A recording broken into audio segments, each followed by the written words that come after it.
नमस्कार, मैं रेनू दुबे, सेफियो की सीनियर डिस्ट्रीब्यूटर।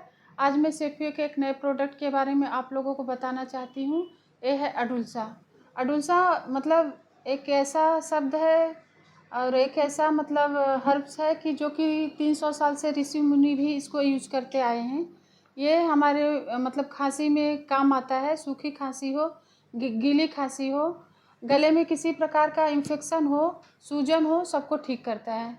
इवन इसको दमा के पेशेंट भी ले सकते हैं, उनको भी राहत मिल सकती है। और इसको जो है बच्चे लोग भी यूज कर सकते हैं। धन्यवाद।